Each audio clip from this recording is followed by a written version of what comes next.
Peeps, for those of you that are apprentices or for those of you that really want to learn plumbing theory, I'm proud to announce my brand new website, MolotovPlumbingAcademy.com. There you'll be able to find courses like my plumbing math course, and I'm currently in the works of making a beginner's plumbing course as well. But it's an online resource that you can refer to at whatever stage you are in your plumbing career. My hope is to eventually build it to a point where it's an online library of courses for you so that you're able to get the content that you need. So if you're interested in going into the studio with me and breaking down a lot of these concepts that you see in these here vlogs at your own pace, definitely check it out. You won't be disappointed. Links are in the description.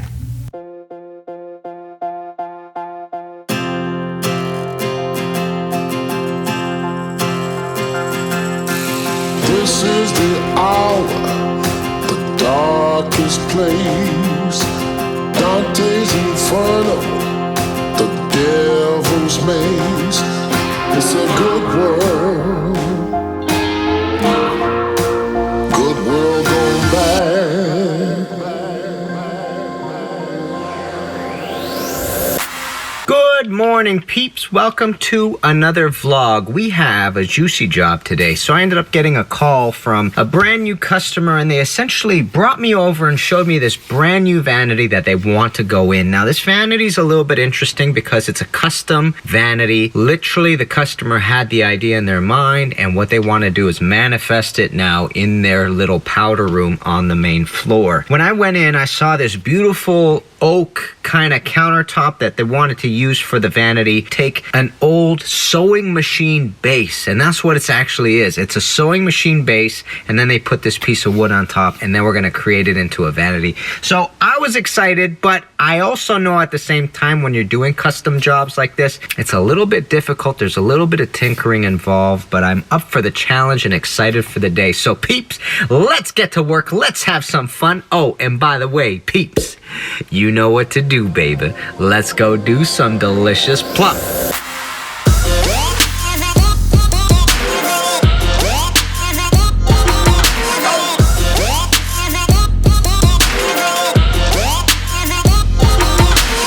Alrighty, here on the job site, just want to show you what we're looking at, okay? We have this beautiful oak piece of wood right here, and it's mounted onto basically an old sewing machine. This actually came off a sewing machine when I was asking the customer, kind of like a vintage piece sort of thing. So it's really cool. The only concern I had in here was this. So if you look back here, we are limited in space, and this 45 that I just threw in wasn't actually there. So it's just a coupling glued onto a piece of pipe here. We have two shark bite fittings here, shark bite caps. We're gonna have to remove that. But if you look at the space allotted, really tight, you know what I mean? So I initially threw this in, this 45, to see if we had the right amount of space. And if you take a look, it comes right onto the leg right here. So if I were to try to fit a pipe in, it actually gets obstructed. So the next opportunity to do this is we'd have to cut open the wall on the other side and maybe redirect the TY. But I was just talking to the customer and saying that if we just kind of took this off the wall just a touch, and we're talking about a really small degree, I can then fit my pipe through these legs right here, hit another 45 to where the drain's gonna go, and everything's gonna work out perfectly, and we got the go-ahead just now. So all we have to do now is make sure we got our measurements, center to this for the bowl and also for the faucet, do some cutting, redirect those pipes, redirect this pipe, and we're good to go. So peeps, I find these jobs extremely nerve-wracking because remember, this piece of wood is not mass manufactured. It is one of a kind, and finding a replacement will be terribly difficult. So whenever I'm doing jobs like this, I tend to go painfully slow in the beginning because my mistakes always happen when I rush a cut or rush into boring a hole. I will triple and quadruple check all of my centers. I will get the customer sign off on the aesthetic, and then I'll make marks with a pencil, not a Sharpie. Once those phases are all done, I then move slowly and methodically through the rest of the way.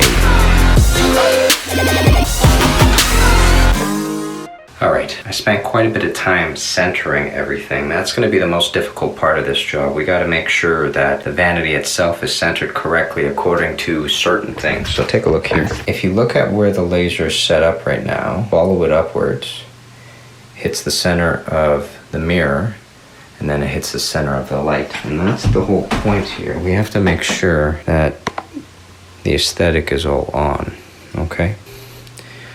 Let's cut some holes. One thing that I forgot to mention is that this is a treated piece of wood so that it can handle water spilling on it. Having a non-treated piece of wood in plumbing is always a recipe for disaster. It was one of the first things I had asked when I saw the beautiful oak countertop that they wanted to use, but the customer was one step ahead. They told me that it had been treated and that we were good to go for installation. It's a good world. Good world gone bad.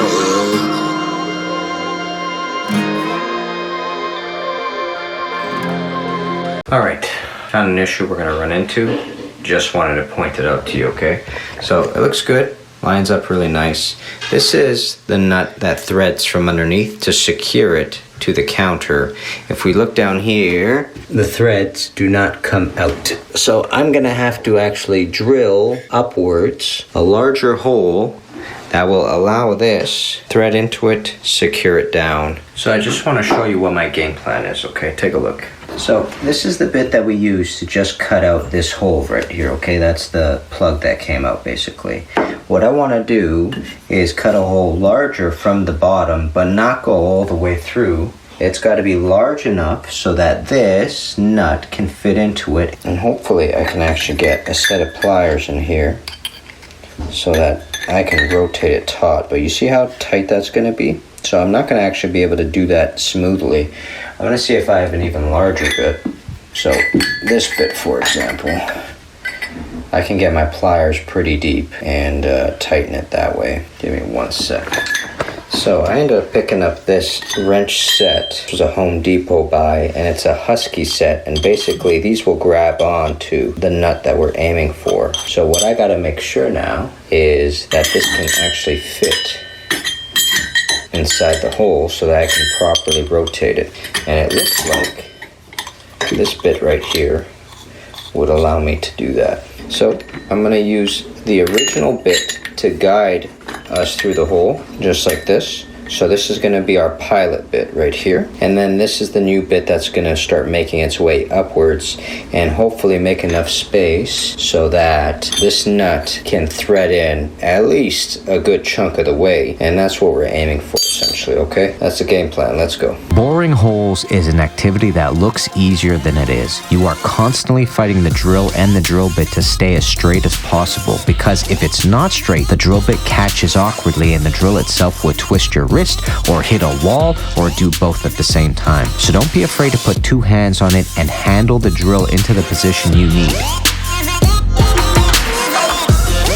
So just want to show you the progress. We have a little bit of an area in there now where the nut will be able to thread on. So let's actually give this a go.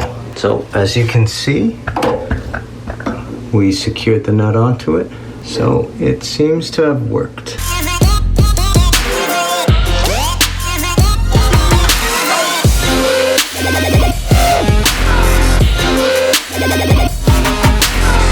So another quick tip, whenever I'm boring a hole, what I like to do is get it started from one end, and then as soon as the pilot hole gets finished, I'll come in from the opposite end and I'll punch through the other way. And the reason why we do that is because sometimes if you go only from one direction down or through, you end up splintering the wood that way. So because we have a really finished piece here, we really want to avoid that. So we're going to come down from below and we're going to push it upwards and drill upwards to get that piece to come out. Drilling or boring against gravity is a staple circumstance of needing safety glasses. All these little bits coming down that you see in this video right here are perfect to get into your eyes and irritate you for the rest of the day. Remember, having something lodged in your eye will slow you down, which will subsequently slow down production as well. So safety equipment is an absolute must. Please don't forget it.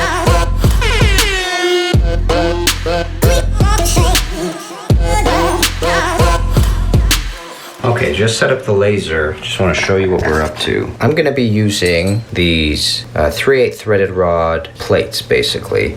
I will be securing them where the laser is, and then to that I'll have 3/8 threaded rod and the split ring hangers so that we can secure the pipe as it travels along the wall. Because we're doing so much with it, in order to make it comfortable for the faucet to connect into, we need some form of support. So I always gravitate towards these because they tend to look a little bit better. So I set up the laser so that we know that our lines are straight. I will just have to make sure that these are level as we thread and screw into them, basically. Then we'll create our rods and we'll continue moving down the wall.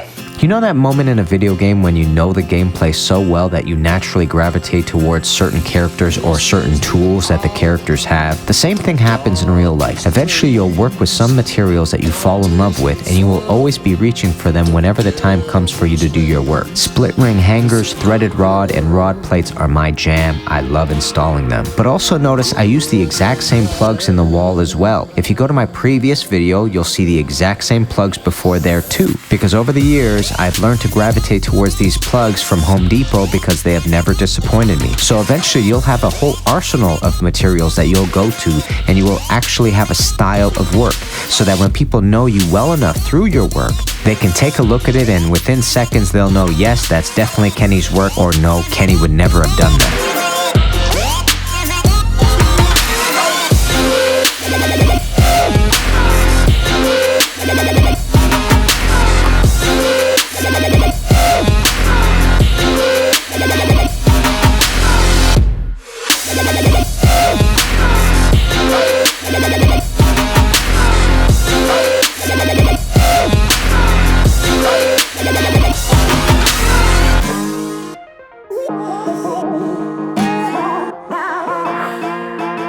So you're going to notice something in this video that I almost never do. You see, I ran out of regular half-inch copper 90s, and all I had was fitting 90s. So instead of losing a half an hour of work and some gas to go get them at a supplier, I opted to just use couplings to secure them to the pipe. Yes, it is more fittings than is necessary, but I was running behind and I didn't want to ruin the flow of the day. And I sort of figured that either way I was going to lose money, either through putting in more fittings or through losing gas and time, so I opted to do the fittings instead.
As I told you in previous videos, I work part-time with another plumbing company a couple of days a week to supplement my growing plumbing business. And there, they use ProPress all the time, and I have to be honest, I am absolutely in love. I can see it totally taking over in my life where I almost never solder, and I gotta tell you, that kind of breaks my heart. I spent 9 years soldering and constantly growing that skill, but it can totally be replaced with this new system that is so very convenient and fast. Unfortunately, it's close to $4,000 to grab a press tool with jaws, and that's a lot of scratch to come up with, so it'll still be some time before I get there. But I want to officially say that I've boarded the ProPress train, and I'm in the market for one of these bad boys.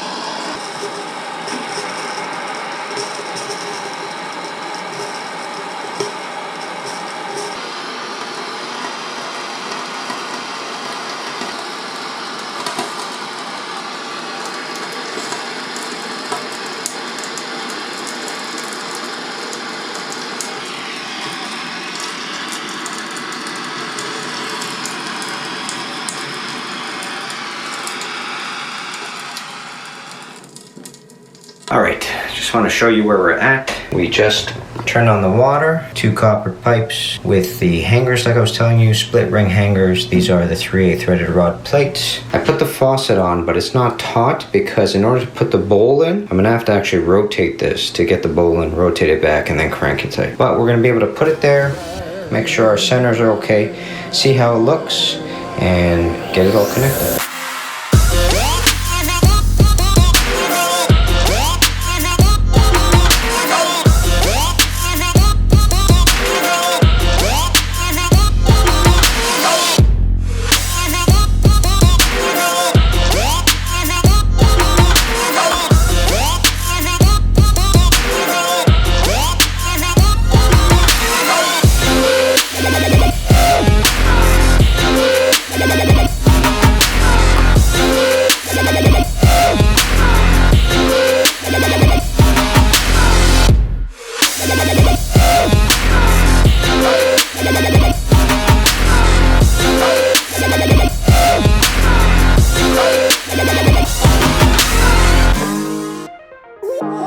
So, got the faucet in and secured. Lines up with our holes pretty good. Take a look. If I get out of the way, we got a pretty decent line down the center to the center of the light, okay?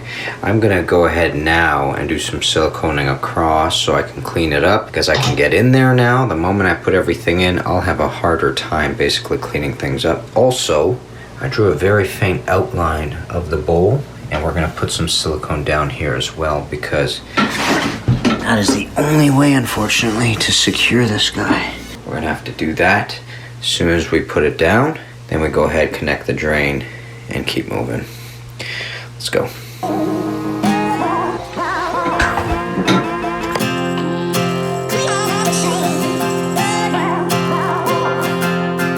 Turn on the news, a sad state of affairs.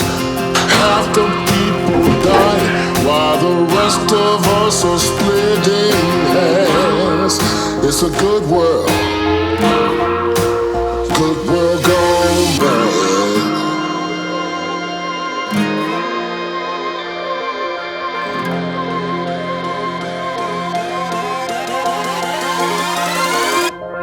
Moment of truth. Here we go.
Something's wrong with that hot valve. The hot water's on. All the water's on. This valve doesn't open. So I think something's malfunctioning with it. I'm gonna see if I could take it out, put in a new one quickly. Let's get our soldering kit.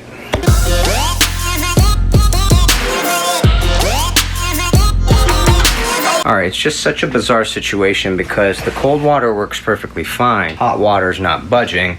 So I ended up cutting out my R14 because I was under the impression this might be malfunctioning, but it actually is working totally fine. Came downstairs, I started tracing some pipes. These are the 2 pipes that come in for the laundry tub. And then if you follow them up and they come this way, you follow them this way, you'll see that they go upstairs. And this is the area for the vanity that we're working on.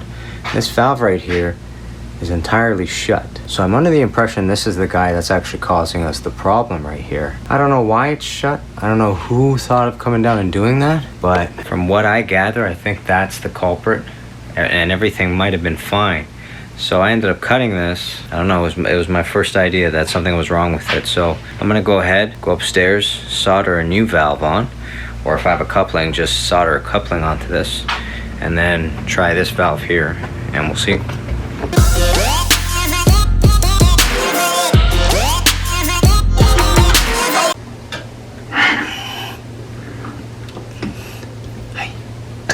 It's warm, right?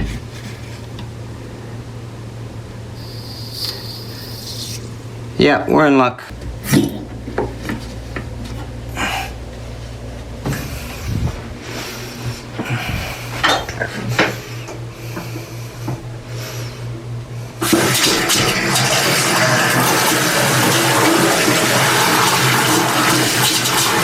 Hot water.